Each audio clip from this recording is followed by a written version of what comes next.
Esse é o Ancapso e nós vamos falar agora de uma coluna escrita pelo Michel Temer, o ex-presidente, na Folha de São Paulo. Tá uma coluna que está dando muito o que falar, porque alguns estão entendendo como, caramba, ele falou isso é o óbvio do óbvio, não sei o que lá, e outros estão falando que, olha só, isso é importante porque isso é um recado para o Temer. A minha visão é exatamente essa.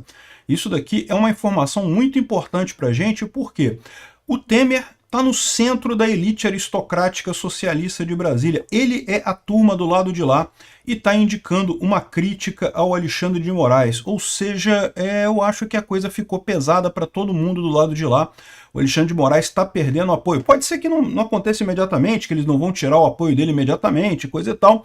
Mas todo mundo viu que o Alexandre de Moraes errou, fez merda, né? E isso é indesculpável para esse pessoal. Eles estão numa guerra pela sobrevivência. Aí vai um cara deles lá e faz uma merda deste tamanho, como proibir o X aqui no Brasil, abriu um espaço enorme para criticar o regime, né? Vamos entender essa coluna do Temer aqui, porque se você ver por alto, ele não cita em momento algum o Alexandre de Moraes, não fala sobre nada, mas evidentemente é uma crítica nesse sentido. Essa notícia foi sugerida por fiscal da Receita Federal do Ancapistão, sinistro da soberba corte e várias outras pessoas. Obrigado aí ao pessoal que sugeriu notícias lá no nosso site, no visãolibertaria.com, e obrigado a você que está assistindo o nosso vídeo. Se você gosta do nosso conteúdo, por favor, deixe o seu like e se inscreva aqui no canal, né?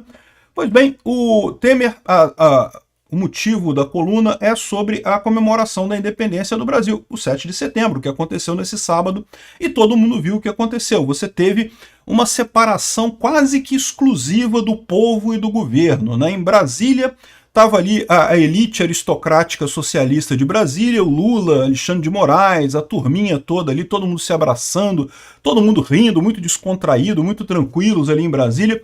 Um desfile das Forças Armadas que de população mesmo não teve nada. A gente ouviu falar até que parece que as Forças Armadas, o pessoal estava obrigando os militares a levarem a família para o 7 de setembro para dar uma enchida lá, e mesmo assim ficou vazio daquele jeito, né? Ou seja, ficou muito claro que estava só o governo lá em Brasília e em São Paulo estava o povo. Um monte de gente lá na Avenida Paulista, realmente uma multidão maior do que em fevereiro. Esquece esse negócio de medida da USP. A USP está querendo sacanear mesmo, a gente sabe disso, né? O pessoal lá está jogando os números para baixo de propósito, porque sabe que perderam a dinâmica das ruas agora, então estão querendo jogar os números para baixo de propósito e querendo fazer pouco da manifestação de ontem. Foi enorme, foi monstruosamente grande a manifestação do 7 de setembro no sábado, como vocês podem ver aí nas imagens que a gente mostrou aqui e que circularam no Twitter muito facilmente, né? Na Rede Globo não apareceu não, mas no Twitter estava circulando com muito, no X estava circulando com muita força, né? Enfim, então é nesse contexto, falando sobre a independência do Brasil, né? E aí ele fala aqui que, bom, olha só, eu não estou dizendo que eu concordo com o que ele fala não, tá? Eu estou dizendo que o Temer, o fato do Temer ter colocado uma coisa criticando essa polarização causada pelo STF, isso é um ponto importante. Eu não concordo com o que ele fala aqui não, mas vamos entender aqui, ó. Ele diz aqui que nações divididas em permanente conflito tornam-se vulneráveis a ações de forças externas que desejam subjugá-las. Então, de novo, ele está dando umas dicas, tipo, não, porque o Elon Musk é uma força externa que está querendo corromper o Brasil e coisa e tal. É lorota, eu já falei para vocês, o interesse do Elon Musk não é esse. O interesse do Elon Musk é usar o Brasil como um exemplo para evitar perder liberdade de expressão nos Estados Unidos e na Europa, que é o que realmente interessa para ele. Mas, né, se você olhar o discurso da esquerda e o discurso dessa elite aristocrática socialista, é isso daí. O que ele está falando aqui, que está vendo, o fato de a gente estar dividido é que causa esse problema, né? Ainda mais quando conflitos crônicos e aparentemente insolúveis passam a opor os poderes, que a Constituição determina serem harmônicos, mesmo independentes. Então o apelo que ele está falando aqui é para o andar de cima, tá? Ele não está falando do povo, ele não está querendo dizer o povo não interessa, o povo não está nem aí para o povo, né? Esse pessoal lá de cima, ele discute entre eles acham que eles ali que discutem a coisa, né? Mas é o que eu falo para vocês, o Alexandre de Moraes fez merda, esse é o contexto da coisa. Eles estão dizendo que ele errou na coisa, né? Então ele fala aqui, ó, opor poderes que a Constituição determina serem harmônicos. Já falei para vocês que isso é uma lorota. De verdade, na Constituição brasileira fala-se isso, que os poderes são harmônicos e independentes. Mas isso é contra a ideia da República. A ideia da República é que os poderes sejam justamente poderes independentes e não necessariamente harmônicos. Tem que brigar entre si mesmo. Por quê? Porque é justamente a briga desses poderes que garante que a população não está sendo ferrada. No momento que você tem poderes harmônicos entre si, imediatamente está todo mundo roubando a população e tirando dinheiro da sociedade para ajudar a eles próprios. Então, é importante que esses poderes briguem, né? A ideia da República, como surgiu lá na Revolução Americana e na Revolução Francesa, é justamente ter esses poderes brigando para que ninguém tenha liberdade de roubar o povo sem ninguém criticar, né? Mas beleza, ele está dizendo aqui, o problema que ele está colocando é que os poderes estão brigando. Que poderes estão brigando? Ele não está falando, evidentemente, sobre executivo e judiciário. Esses dois estão amicíssimos, harmoniosíssimos, né? Alguns diriam que estão na cama, fazendo um grande surubão homossexual lá entre poderes, né? Então, a crítica que ele faz aqui é ao legislativo, que o legislativo que estaria atrapalhando a coisa, não estaria harmônico, né? Então, lembra, o Temer é da elite aristocrática socialista de Brasília, né? Só que o fato de ele estar criticando essa coisa mostra o problema. Na mais que centenária história da nossa república, a pacificação interna sempre pareceu como objetivo desejável, ainda que métodos para alcançá-lo tenham oscilado de regimes concentradores de poder a regimes que buscam alguma forma de conciliação entre opostos, né? Então ele está dizendo que, olha só, o que está acontecendo no Brasil é que você tem pessoas pensando diferente, e aqui eu concordei com ele. Nesse ponto ele está correto, né? Ou seja, o problema que o pessoal está tentando fingir é que a polarização é causada pelos bolsonaristas. E não é, meu amigo, a polarização é causada pelos dois polos, não tem um polo só culpado nessa história, né? Existe o polo atual, que é o polo da esquerda, que está dominando o país há 20 anos, com muita roubalheira e coisa e tal, e surgiu uma oposição de verdade, porque na verdade o PSDB sempre fez parte do polo de cá, né? Então, ou seja, existe uma polarização e o que eles dizem aqui que sempre se desejou alcançar isso usando ou força ou então conciliação, né? E aí o que ele está falando aqui é que justamente usar força é uma coisa temporária, olha só. Na verdade, esses dois vetores sempre existiram em paralelo, um polo prevalecendo sobre o outro de acordo com as circunstâncias históricas, ou seja, sempre teve um pouco de força do Estado para manter a coesão social, mas também teve a busca da conciliação, também teve a busca da aceitação da oposição e coisa e tal, o que na linguagem desse pessoal, lembra, ele não está falando de mim, de você. Para esse pessoal, o povo não existe, o povo ignora, o povo obedece, o povo tem que obedecer. Ele está falando do pessoal lá em cima. Ele está falando de quê? De dinheiro, né? Sempre teve algum acordo ali com dinheiro entre eles lá para né, ter a convivência pacífica. Um lado dominando, mas o outro lado ganhando dinheiro também nessa história, né? Presidentes que buscaram a pacificação interna tiveram como prêmio a posteridade e o reconhecimento da história. Eu vou te falar um negócio, eu não lembro de muita coisa que tenha realmente pacificação no Brasil, tá? O que eu sei aqui é que só tem pacificação histórica, ou seja, depois de um tempo o pessoal inventa que determinada figura foi boa no Brasil e coisa e tal. Por exemplo, Juscelino Kubitschek, o comunista que destruiu o país com dívida externa e destruiu a economia para construir Brasília, né? Quem é que gosta desse cara? Ninguém gosta desse cara, né? Mas, segundo ele aqui, o Juscelino Kubitschek é um herói e coisa e tal, né? Ulisses Guimarães, Tancredo Neves. Peraí, o Temer, esses dois aqui não foram presidentes, tá? O José... Tá de sacanagem, Temer? José Sarney... José Sarney foi um ladrão, filho da puta, que destruiu a economia brasileira com não sei quantos planos idiotas, que fizeram um monte de merda aqui no Brasil, na economia, atrasou o Brasil uma década, no mínimo uma década, em termos econômicos, né? Então, repara que quando ele tenta buscar exemplos do Brasil de presidentes conciliadores, ele meio que não consegue, não tem, meu amigo. O Brasil já teve pacificação pela força, mas nunca teve uma república de fato. Isso é o ponto que eu concordo. Nesse ponto eu concordo com ele. Ele talvez pela falta de exemplos que ele tem aqui de presidentes conciliadores no Brasil, exponha esse problema que eu concordo. Nisso eu concordo. Nunca tivemos conciliação no Brasil. Sempre foi pela força. Com as velas enfurnadas por esse vento, a nova república plasmou a Constituição. Pô, o Temer gosta de umas palavras que eu vou te falar um negócio, né? O que ele está elogiando aqui é que não, porque temos uma nova era da nova república com a Constituição Federal e não sei o que lá. E aí ele fala aqui, ó, note-se que o texto da carta embute a indispensabilidade da oposição, pois seu sentido jurídico constitucional determina que ela ajuda a governar na medida que critica, contesta, contradita, contraria e fiscaliza. É natural que haja diferentes correntes de opinião, distintos grupos com ambição política. Nosso ordenamento constitucional determina, entretanto, que as diferenças devem ser decididas pacificamente de acordo com as leis do país, né? Ou seja, o Temer está falando aqui que não, a oposição a gente aceita, isso é permitido no Brasil a oposição, o que é um absurdo, né? Na verdade, o Brasil é uma grande máfia que quer roubar o povo brasileiro, a oposição é o mínimo que tem que ter, né? Esse ponto aqui dele realmente é uma coisa, assim, é uma coisa que choca.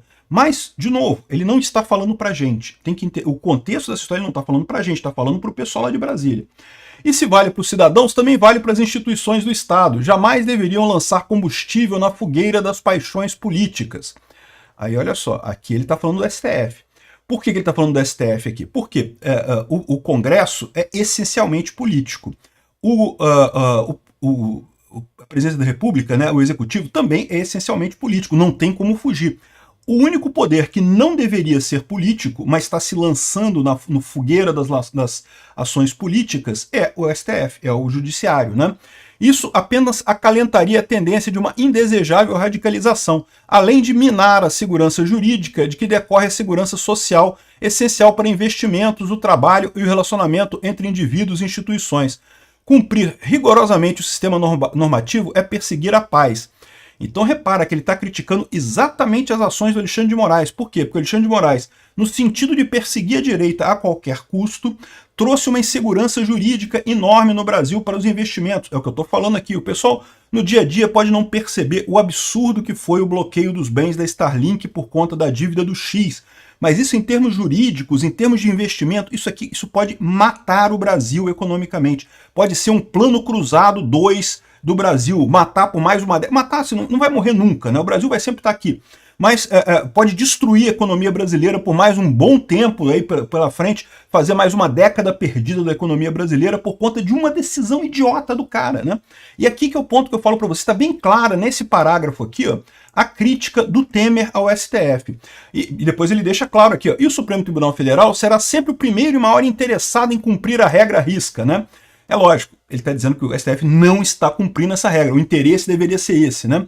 Até por ser a última instância do judiciário e guardar responsabilidade no controle constitucional. Não haverá no Brasil desenvolvimento em justiça social sem paz política, e essa não terá permanência se todos os segmentos sociais e políticos não se sentirem participantes legítimos do jogo, submetidos às mesmas regras que os adversários e com possibilidade real de alcançar seus objetivos dentro da lei e da ordem. O que ele está falando aqui? Ele está falando sobre a eleição de 2022. Ele está falando aqui sobre as mensagens do Alexandre de Moraes na Folha de São Paulo. Ele está falando aqui sobre o fato de que o Alexandre de Moraes botou o dedão na balança lá, ó, botou o dedão na balança nas eleições de 2022, né? Aqui, ó, é sabido que a força da lei reside não apenas na força do Estado para impô-la, mas principalmente na crença social de que ela vale para todos. Alexandre de Moraes, na eleição de 2022, claramente perseguiu a direita, perseguiu os bolsonaristas e deu um passe livre para a esquerda, queria ir para lá, né? Aí ele fala aqui, olha só, é importante isso aqui, mostra como é que isso aqui ele está falando da eleição de 2022. Transformar a natural polarização característica de todas as sociedades em radicalização pode gerar prêmios imediatos em poder e glória, especialmente nessa era de globalização e interconexão ubíquas, né? O Temer adora usar esses nomes, né? Ubíqua, é universal, tá? Digitalização, interconexão universal. Ou seja, o que ele está dizendo, você pode ganhar a eleição, de fato, usar essa polarização, né? Tentar fazer isso daí para ganhar a eleição, você consegue, né? Mas será ilusão, e como toda ilusão, passageira. Aquilo que eu sempre falo para vocês, esse pessoal achava que ganhando a eleição, que tirando o Bolsonaro do poder, o Bolsonaro ia sumir, ia desaparecer. Não, o Bolsonaro foi um acidente de percurso, ele sem poder, ele acabou politicamente, não vai ter mais bolsonarismo, e o que está mais do que evidente agora é que não é isso, né? É uma força política legítima no país, né? Então, ou seja, ele está falando aqui de eleição e está falando da eleição de 2022, que claramente o Alexandre de Moraes foi lá e botou o dedão na balança lá, ó. Aqui, ó, ainda que proporcione vitórias eleitorais momentâneas, né? Ganhou, o Lula ganhou, mas não resolveu o problema, né? Você não tem a paz social depois disso, né? O exercício do poder com sabedoria demanda, além da capacidade de exercer a força, o talento para construir consensos, né? Vocês sabem, nós libertários divergimos nesse ponto. Na verdade, o exercício do poder, do ponto de vista libertário, consiste exclusivamente em consensos e ações voluntárias, né? O uso da força não é permitido, a não ser em defesa de uma agressão posterior. Isso daqui é a principal diferença entre estatistas e libertários, né? O estatista acha que não, que tem que usar um pouquinho de força, mas tem que ter um pouquinho de consenso também, um pouquinho de voluntarismo e coisa e tal, né? Enquanto que o Alexandre de Moraes está fazendo é só usar a força, ele está usando, querendo se forçar a qualquer custo, né? Daí decorre o conceito da legitimidade, e nenhum poder se sustenta sem isso. E esse é um ponto que eu estou falando para vocês. O Alexandre de Moraes perdeu legitimidade. As conversas que vazaram na Folha de São Paulo, e tudo que ele fala aqui tem a ver com o 7 de setembro, mas também tem a ver com essa questão da legitimidade do Alexandre de Moraes, né? Porque, repara, ele fala aqui, ó, sobre vencer eleições temporárias, né? Pode ter valor político eleitoral momentâneo. Ele pode estar se referindo à eleição de 2022, né? De fato, conseguiram, ganharam, né? Tiveram aí o prêmio da eleição de 2022. O Alexandre de Moraes foi lá, botou o dedão na balança lá para ganhar a eleição de 2022 e com isso, né, elegeu o Lula, elegeu a turma dele. Agora, isso é temporário, isso é uma coisa que não muda. Nenhum poder se sustenta sem legitimidade, né? E o que o Alexandre de Moraes está fazendo é jogando isso fora. Então, ou seja, é uma crítica muito forte ao Alexandre de Moraes, é uma crítica certamente na vinda aí desse 7 de setembro, é uma crítica importante porque não é uma crítica aberta. Ele não falou o nome Alexandre de Moraes em momento algum aqui, mas o pessoal lá entendeu, pode ter certeza disso, né? É uma crítica do Temer. Lembra? Foi o Temer que apontou o Alexandre de Moraes, que indicou ele como ministro do STF, né? Tem o pessoal que diz que teve um caso aí de fotos de Marcela Temer. Eu não acredito nisso não, acho que é besteira isso daí. Até porque se tivessem essas fotos, a gente já teria visto elas mesmo, então não tem lógica isso daí não, tá? Mas de qualquer forma, uma vez que foi apontado pelo Temer, o Alexandre de Moraes não deve mais nada para o Temer, né? Ele não é obrigado a obedecer o Temer, mas sempre resta a proximidade, né? O Temer foi o cara que indicou ele, né? Enfim, tem muita gente aqui falando, inclusive aqui, a Globo também, se você olhar a Globo falando sobre a manifestação de ontem, disse que não, que eram manifestantes, né, que não houve pedido de quebra de regime, que não houve pedido de nada, que queriam só liberdade de expressão e coisa e tal, houve críticas ao STF, não foi ataque ao STF, foram críticas ao STF. Então dá para ver que a Globo está realmente com essa visão, né? E é uma visão parecida com a do Temer. É o que eu estou falando para vocês. Existe gente, a elite aristocrática socialista de Brasília já percebeu que o Alexandre de Moraes, que foi uma peça muito importante para eles recuperarem o poder, perdeu as estribeiras. Está descontrolado, vai acabar fazendo merda, já está fazendo merda, né? Eu não queria estar na pele do Alexandre de Moraes, não. Alexandre de Moraes, presta atenção no que eu estou te falando aqui. O pessoal está falando também aqui que é uma crítica ao Alexandre de Moraes. É lógico que é uma crítica ao Alexandre de Moraes. Mas enfim, Xandão, aprende a usar Bitcoin, tá? Compra uns Bitcoin para você, o seu rabo já foi rifado lá na alta elite aristocrática socialista de Brasília. Esse pessoal pode até demorar um tempinho, tá? Não vão querer fazer nada muito rápido não, mas você já foi rifado.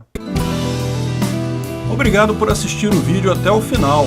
Além de curtir, compartilhar e se inscrever no canal, considere se tornar patrocinador com valores a partir de R$ 1,99. Clique no botão Seja Membro abaixo para saber as condições e vantagens de patrocinar o canal. Mais informações sobre o nosso projeto, visite nossos sites indicados na tela.